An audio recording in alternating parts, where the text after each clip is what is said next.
वरिष्ठ वकील और राज्यसभा सांसद कपिल सिब्बल ने न्यायपालिका को लेकर दिए उपराष्ट्रपति जगदीप धनखड़ के बयान की कड़ी आलोचना की है। दरअसल गुरुवार को एक कार्यक्रम में उपराष्ट्रपति जगदीप धनखड़ ने न्यायपालिका के लिए कड़े शब्दों का इस्तेमाल करते हुए कहा था कि हम ऐसी स्थिति नहीं बना सकते जहां अदालतें राष्ट्रपति को निर्देश दें। संविधान का अनुच्छेद 142 लोकतांत्रिक ताकतों के खिलाफ एक परमाणु मिसाइल बन गया है। भारत ने ऐसे लोकतंत्र की कल्पना नहीं की थी जहां न्यायाधीश कानून बनाएंगे, कार्यपालिका का काम वो खुद संभालेंगे और एक सुपर संसद के रूप में कार्य करेंगे। उपराष्ट्रपति ने ये बयान कुछ दिनों पहले राष्ट्रपति और राज्यपालों को विधेयकों को मंजूरी देने के लिए समय सीमा निर्धारित करने वाले सुप्रीम कोर्ट के फैसले के संदर्भ में दिया था। उपराष्ट्रपति के इस बयान पर अब राजनीति शुरू हो गई है। राज्यसभा सांसद कपिल सिब्बल ने कहा कि न्यायपालिका पर उपराष्ट्रपति का बयान कतई उचित नहीं है। कई अखबारों में जब मैंने धनखड़ साहब का जो वक्तव्य था, जो स्पीच थी, वो पढ़ा तो मुझे दुख भी हुआ और आश्चर्य भी हुआ, क्योंकि जुडिशियल इंस्टीट्यूशन, चाहे वो सुप्रीम कोर्ट हो, चाहे वो हाई कोर्ट्स सारे देश में हो, उनके ऊपर आज के दिन भी अगर किसी संस्था पे विश्वास है तो जुडिशरी पे है। और मुझे ऐसा लगता है कि जब कुछ सरकार के लोगों को जुडिशरी के निर्णय पसंद नहीं आते तो फिर वो आरोप लगाना शुरू कर देते हैं कि ये हद से बाहर हैं, और जब उनको पसंद आते हैं तो फिर विपक्ष को कहते हैं ये तो सुप्रीम कोर्ट ने फैसला किया। कोई सवाल उठाए 370 पे तो ये तो सुप्रीम कोर्ट का फैसला था। राम जन्मभूमि की जजमेंट पे सवाल आए तो ये तो सुप्रीम कोर्ट का फैसला था, ये तो सुप्रीम कोर्ट का फैसला था। और अगर हाल ही में जस्टिस पारदीवाला की जजमेंट आई तो ये कैसे सुप्रीम कोर्ट कर सकती है। सिब्बल ने यह भी कहा कि अनुच्छेद 142 के तहत संविधान ने सुप्रीम कोर्ट को न्याय का अधिकार दिया है, किसी सरकार ने नहीं। आपने कह दिया कि article 142 is nuclear fissile material, nuclear missile. ये कैसे कह सकते हैं आप? आपको मालूम है कि आर्टिकल 142 के द्वारा सुप्रीम कोर्ट को संविधान ने यह हक दिया है। ये कोई सी सरकार ने हक नहीं दिया, संविधान ने हक दिया है to do complete justice.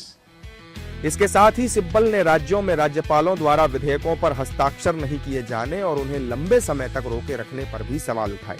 The governor of a state acts on the aid and advice of the council of ministers in the state. तो अगर कोई विधेयक पारित होता है तो गवर्नर के पास जाता है। गवर्नर, संविधान ने हक दिया है, गवर्नर कमेंट्स करके वापस भेज सकता है विधेयक को, और फिर अगर दोबारा पास कर दे लेजिस्लेचर, असेंबली पास कर दे, तो गवर्नर को साइन करना पड़ता है, ये संविधान कहती है। गवर्नर यह भी कर सकता है कि कोई विधेयक को वो प्रेसिडेंट को भेज दे अपने कमेंट्स के साथ कि मुझे ये सही नहीं लगता, और प्रेसिडेंट अपने व्यक्तिगत अनुसार कुछ नहीं करती। President acts on the aid and advice of the council of ministers. वो बात सरकार, केंद्र सरकार पे जाती है, केंद्र सरकार के काउंसिल ऑफ मिनिस्टर्स पे जाती है। वो एडवाइस करते हैं प्रेसिडेंट को कि क्या करना है। ये प्रेसिडेंट का व्यक्तिगत हक नहीं है, ये धनखड़ जी को मालूम होना चाहिए। उन्होंने कहा कि आप प्रेसिडेंट की पावर को कैसे कंट्रोल कर सकते हो। उपराष्ट्रपति के बयान के खिलाफ कांग्रेस पार्टी ने भी मोर्चा खोल दिया है। कांग्रेस नेताओं ने कहा कि उपराष्ट्रपति को सुप्रीम कोर्ट के बारे में इस तरह के बयान देने से बचना चाहिए। तो ये तो दुर्भाग्य की बात है कि उपराष्ट्रपति जी ने संविधान नहीं देखा होगा।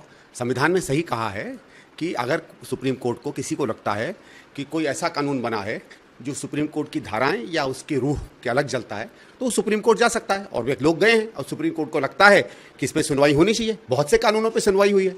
अब कानून पे क्या उपराष्ट्रपति जी विशेषज्ञ हैं या सुप्रीम कोर्ट है? ये भी एक संवैधानिक पद है उपराष्ट्रपति का, लेकिन सुप्रीम कोर्ट भी एक संवैधानिक पद है। और मुझे लगता है कि उपराष्ट्रपति जी को इन सब चीजें कहने में परहेज करना चाहिए। महामहिम राष्ट्रपति, महामहिम उपराष्ट्रपति संविधान के प्रदत्त अधिकारों से सर्वोच्च। मैं उनकी बात पर कोई प्रतिक्रिया नहीं व्यक्त करूंगा, ना कोई बात कहूंगा, पर इतना जरूर कहूंगा कि भारत का संविधान बहुत स्पष्ट है। लोकतंत्र 4 पाए पे टिका है।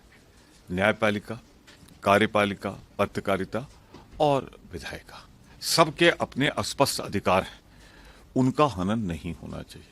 भारत के संविधान का 142 और 145 परिभाषित भी है। कई बार उस पर न्यायालयों ने सबने अपनी अपनी राय रखी है, सबका सम्मान होना है।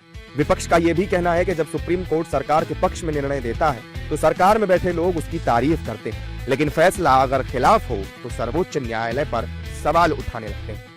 We design, research, imagine, start over, build and reach the stars, the dreamers, the innovators, the visionaries, the entrepreneurs, the researchers, the thinkers and the leaders begin their journey here. Discover your own path to realize your true passion for management and professional courses. This is where magic happens. This is where tomorrow takes shape. This is International School of Management, Patna. For more details, visit www.ismpatna.ac.in.